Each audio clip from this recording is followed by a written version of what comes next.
शिवराजः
असं म्हटलं जातं.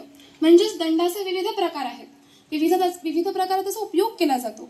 पण आता दंडाचा उपयोग राष्ट्ररक्षणासाठी आणि स्वसंरक्षणासाठी करण्याचा हेतू आहे. त्याच्यामुळे राष्ट्रसेविका समितीमध्ये याचं प्रशिक्षण दिलं जातं. तर आणि यामध्ये एक आहे बाळगायचा एक महत्वाचा मुद्दा म्हणजे त्याचा योग्यच उपयोग झाला पाहिजे, हे आपल्या मनात नेहमी ठसलं पाहिजे. तर आता आपल्या समोर अंजलीताई आणि अदितीताई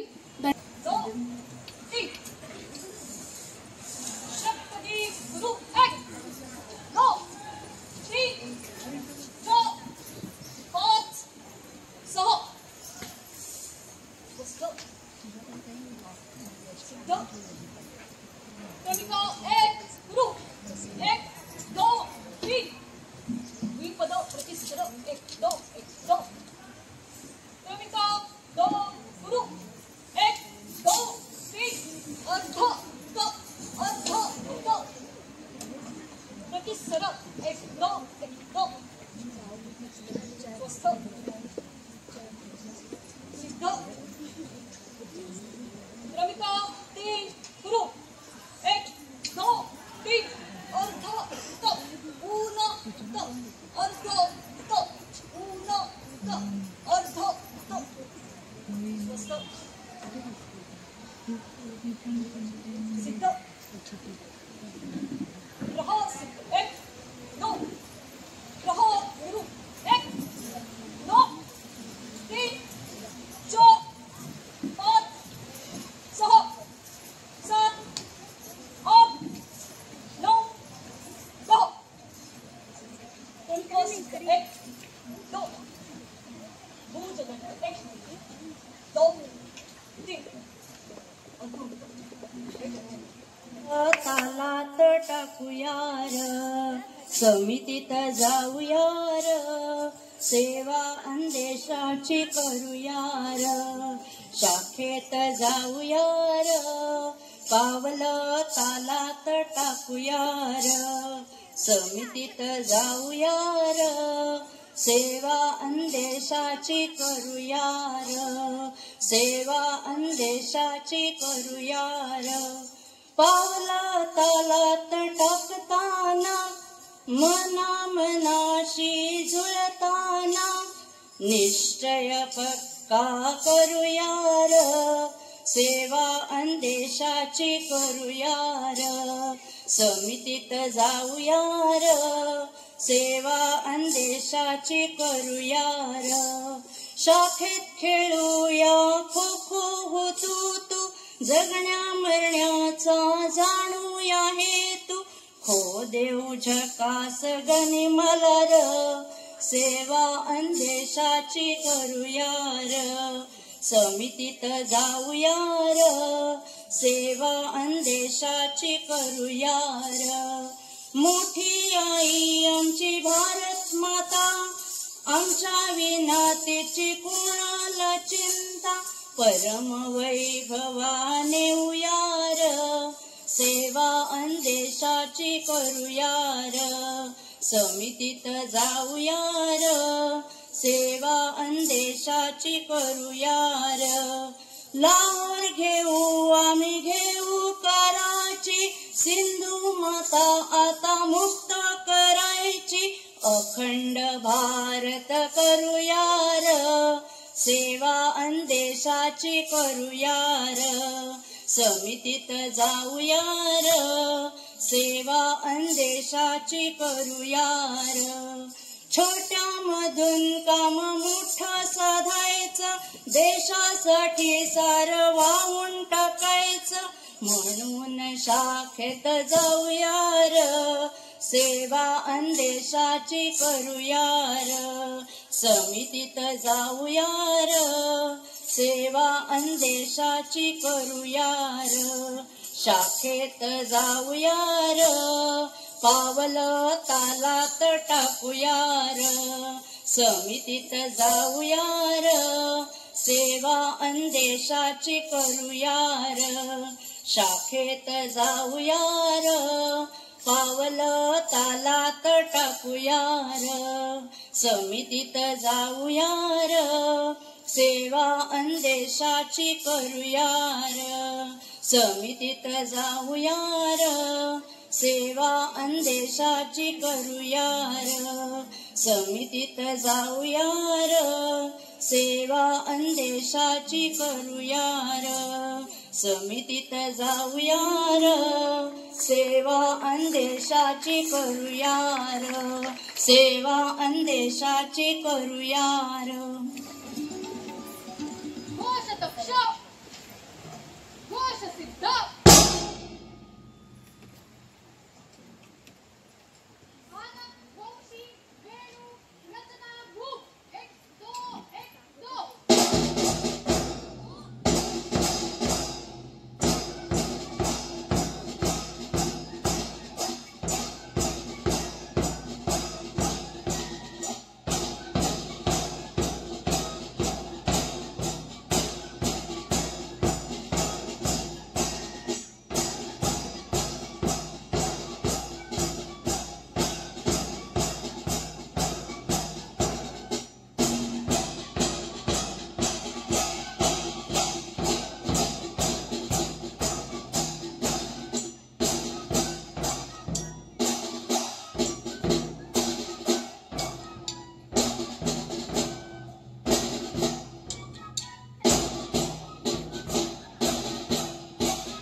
दिव्य कार्य ज्यांचे पाहुनी देशभक्ती देश प्रेमाने भरले स्पंदन दर्या दिलाचे आद्य क्रांतिकारक होऊन गेले वासुदेव फडके स्वातंत्र्य संग्रामाचे गुलामगिरी जुगारण्या रक्त सळसळले या वीराचे आद्य क्रांतिकारक होऊन गेले वासुदेव फडके स्वातंत्र्य संग्रामाचे कसा घेतला देश रक्षणाचा कसा उलविला स्वातंत्र्याचा जाळला जुलमी इंग्रजांना बनले रूप धरुत्या मशालीचे आद्य क्रांतिकारक होऊन गेले वासुदेव फडके स्वातंत्र्य संग्रामाचे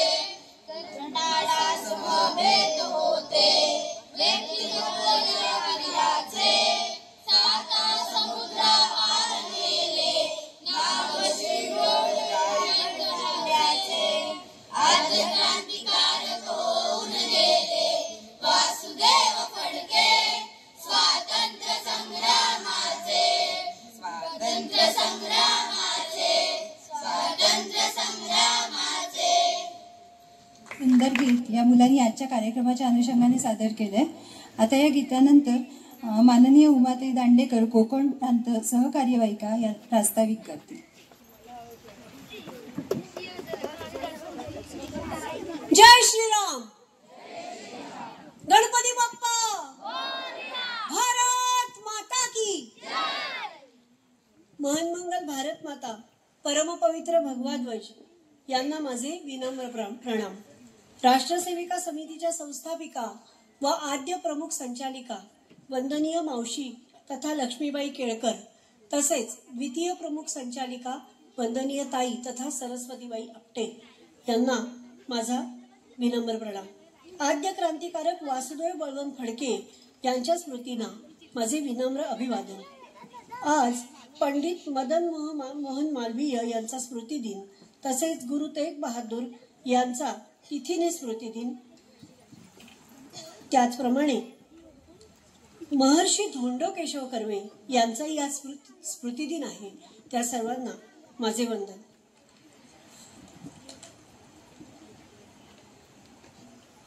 प्रमुख अतिथी आदरणीय मंत्री महोदय नितेशजी राणे, प्रमुख वक्त्या माननीय पद्मजाताई अभ्यंकर, कोकण प्रांत सहकार्यवाहिका माननीय मीराताई भिडे, दक्षिण रत्नागिरी कार्यवाहिका माननीय दीपाताई पाटकर, रेणुका प्रतिष्ठानच्या अध्यक्ष माननीय श्रावणीताई रांगणकर, तसेच उपस्थित मान्यवर, सत्कार मूर्ती, सर्वांना माझा नमस्कार.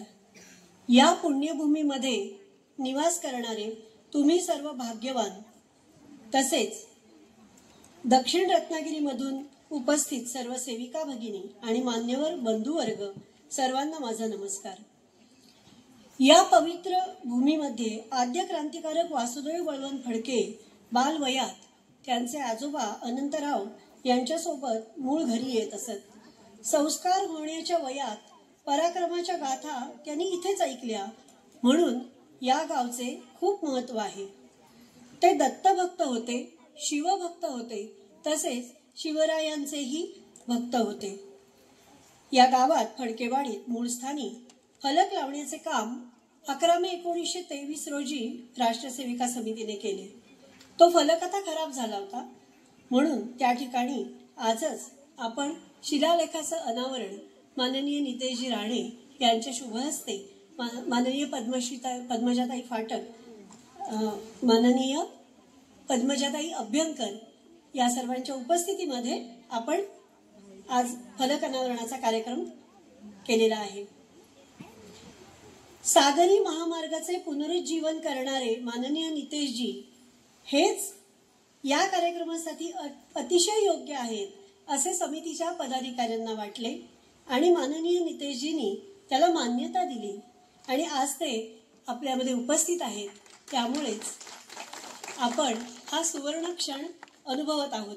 समोरचा सागर किनारा पाहिल्यानंतर खरोखरच याचा आपल्याला अधिकच अप्रूप वाटतं.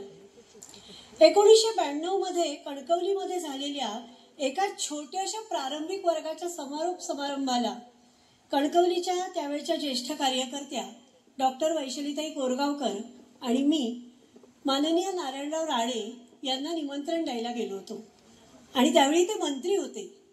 आमचं निमंत्रण त्यांनी स्वीकारलं. 40 मुलींचा वर्ग एका प्राथमिक शाळेत भरलेला होता. अतिशय छोट्याशा व्यासपीठावरती विराजमान होऊन त्यांनी मुलींना मोलाचं मार्गदर्शन केलं आणि अगदी छोट्याशा शाळेच्या व्हरांड्यामध्ये आमच्याबरोबर चहा घेतला. खरोखरच हे संस्कार कसे असतात आपण आता अनुभव घेत आहोत. अतिशय साधेपणाने राहणं आणि लोकांमध्ये जाणं यासाठी हे राणे घराणं खरोखरच प्रसिद्ध आहे. राष्ट्रसेविका समितीची स्थापना 1936 साली वंदनीय मावशी केळकर यांनी केली. त्याचा उद्देश होता महिलांना, स्त्रियांना बलवान, शीलवान, चारित्र्यवान करून अनुशासनबद्ध एकत्र करणे आणि भारताला परमवैभवाप्रत घेऊन जाण्यासाठीची त्यांची मानसिकता घडवणे, त्याला कामासाठी तयार करणे हा या राष्ट्रसेविका समितीच्या कामाचा मूळ उद्देश होता. आताच झालेल्या प्रात्यक्षिकांमधून तुम्ही थोडासा अनुभव घेतला असेल की मुलींवरती संस्कार कशा प्रकारे केले जातात. स्वसंरक्षण क्षम होण्यासाठी, त्याचप्रमाणे सुरात सूर मिसळून चालण्यासाठी त्यांना कसं तयार केलं जातं याचा तुम्ही आत्ताच अनुभव घेतलेला आहे. देश विदेशात 5000 पेक्षा जास्त शाखा आणि 4000 पेक्षा जास्त सेवा उपक्रम राष्ट्रसेविका समितीचे सुरू आहेत. रत्नागिरीमध्ये म्हणजे दक्षिण रत्नागिरीमध्ये 11 शाखा आहेत, 5 संस्कार वर्ग, त्याचप्रमाणे आस्था फाउंडेशन, बाल सुधारगृह, लांजा महिलाश्रम या ठिकाणी सेविका नियमित जाऊन सेवा कार्य करत असतात. रेणुका प्रतिष्ठानची स्थापना 6 डिसेंबर 2018 मध्ये झाली. हा कार्यक्रम आपण राष्ट्रसेविका समिती आणि रेणुका प्रतिष्ठानच्या संयुक्त विद्यमाने करतोय, त्यामुळे त्याचा थोडक्यात परिचय देते. या रेणुका प्रतिष्ठानचे उद्दिष्ट महिलांना सक्षम बनवणे, शालेय उपक्रमात सहभाग घेणे, त्यांना सहकार्य करणे, विविध समाज प्रबोधनाचे कार्यक्रम घेणे. यामध्ये आतापर्यंत अवयवदान, देहदान, अफगाणिस्तानमधील हिंदू संस्कृती, पण तिला जपताना हा लव जिहादवरचा एक कार्यक्रम, पुण्यश्लोक देवी अहिल्याबाई होळकर, त्याचप्रमाणे स्वरजिजाई यांच्यावरचे कार्यक्रम, असे सैनिकांचे सत्कार, विविध स्पर्धा, अशा प्रकारचे उपक्रम रेणुका प्रतिष्ठान वर्षातून राबवत असते. 2022 मध्ये मोठा पूर आला, सगळ्यांनीच त्याचे झळ अनुभवलेली आहे. चिपळूण मधल्या 45 महिलांना आपण शिलाई यंत्र दिली, त्याचप्रमाणे 5 जणींना घरघंटी दिली, 5 जणींना व्यावसायिक अर्थसहाय्य केले. वादळाच्या वेळेला देहीण नावाचं गाव आपण दत्तक घेतलं होतं. त्या गावामध्ये सर्व प्रकारच्या सेवा कार्य, त्याचप्रमाणे आपण त्या ठिकाणी अन्नधान्य तर पुरवलंच, त्याचबरोबर त्या गावाच्या अन्य गरजांचा विचार करूनही काही गोष्टी आपण त्या ठिकाणी पुरवल्या. गेल्या वर्षी आपण इथल्या रत्नागिरीच्या सिव्हिल हॉस्पिटलमध्ये ॲक्वागार्ड बसवून दिला, त्याचप्रमाणे गणेशगुळेतील शाळेमध्ये एक कपाट दिलं. असे विविध उपक्रम हे लोकसहभागातून रेणुका प्रतिष्ठान राबवत असतं. रेणुका प्रतिष्ठानचा ऑनलाईन मंत्रयोग पठण वर्ग चालतो. त्या पठण वर्गाचं सुरुवातीलाच आपण पठण ऐकलं. त्याचप्रमाणे ऑनलाईन योग वर्ग सुद्धा हा मोफत आहे पूर्णपणे. राष्ट्रसेविका समिती आणि रेणुका प्रतिष्ठानच्या माध्यमातून अशा प्रकारचे वर्ग सुरू असतात. आपण एकदा जय जयकार करूया आणि पुढील कार्यक्रमाकडे वळूया. भारत माता की आद्य क्रांतिकारक वासुदेव बळवंत फडके यांचा प्रमुख अतिथींचा परिचय करणं आणि स्वागत यासाठी मीराताई भिडे, जिल्हा कार्यवाहिका दक्षिण रत्नागिरी यांना मी आमंत्रित करते. नमस्कार. परमपवित्र भगवा ध्वज, देवी अष्टभुजा, भारत माता, वंदनीय ताई आणि वंदनीय मावशी यांना विनम्र अभिवादन करून मी परिचयाला सुरुवात करते. आजचे आपले प्रमुख अतिथी माननीय नितेशजी राणे साहेब हे आपल्याला आज वेळात वेळ काढून उपलब्ध झालेत. त्यांचा परिचय मी करून देते. शिक्षण त्यांचं MBA झालेलं आहे. मराठी, हिंदी, इंग्रजी या तिन्ही भाषांवर विशेष प्रभुत्व आहे. त्यांचं छंद आहे वाचन आणि सामाजिक कार्यात भरघोस सहभाग. आता सामाजिक कार्य त्यांनी कोणकोणती केली आहेत ते मी सांगणार आहे. विद्यार्थ्यांना दर्जेदार शिक्षण मिळावं यासाठी SSPM कॉलेज सुरू केले. समर्थ कामगार संघटनेमार्फत कामगारांच्या न्याय हक्कासाठी भरीव कार्य. महिला बचत गट स्थापन करून महिलांना रोजगार उपलब्ध करून दिले. कलाकारांना मदत केली, त्यांना प्रोत्साहन दिलं. बेरोजगारांसाठी नोकऱ्या मिळवून दिल्या आणि या बेरोजगारांच्या नोकऱ्या मिळवून दिल्या त्याच्यामध्ये गिनीज बुक ऑफ वर्ल्ड रेकॉर्डमध्ये त्याची नोंद झालेली आहे. आणि 2019 पासून भारतीय जनता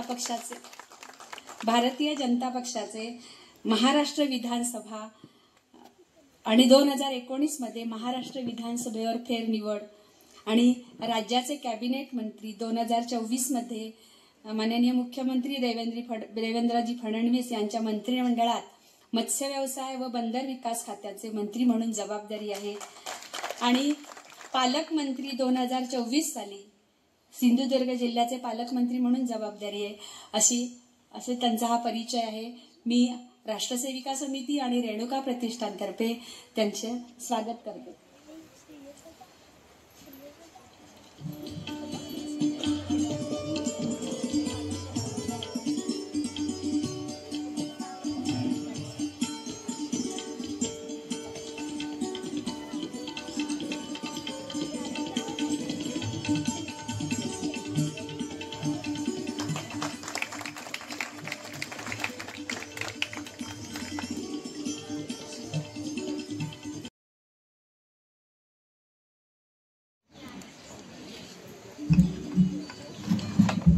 सर्वप्रथम मी भारत मातेला व भगवा ध्वजेला मी वंदन करतो. राष्ट्रीय सेविका समिती व रेणुका प्रतिष्ठान रत्नागिरी आयोजित या कार्यक्रमाच्या निमित्ताने उपस्थित असलेल्या अभ्यंकरताई,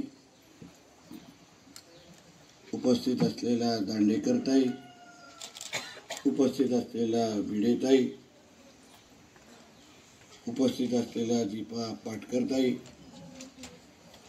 उपस्थित असलेल्या सरपंच म्हणून रांगणेकरताई, भागवतताई, उपस्थित सर्व मान्यवर, उपस्थित असलेले सर्व माता भगिनी, उपस्थित असलेले पत्रकार मित्र, ज्यांनी आज पत्रकार पण चांगल्या कार्यक्रमाला येत नाही हा गैरसमज खोडून काढलेला आहे, म्हणून आपले मनापासून धन्यवाद. आज अतिशय मनाला स्पर्श लावून जाणाऱ्या कार्यक्रमासाठी मला आमंत्रण करण्यासाठी मी राष्ट्रीय सेविका समिती व रेणुका प्रतिष्ठानच्या सर्व मान्यवरांना, ताईंना मी मनापासून आपले आभार मानतो की आपण मला ह्या कार्यक्रमाला येण्याचं आमंत्रण दिलं. आणि म्हणून राष्ट्रीय सेविका समिती आणि रेणुका प्रतिष्ठानच्या माध्यमातून जे काय काम सुरू आहे त्याचा अनुभव घेण्याची संधी मला या निमित्ताने मिळाली.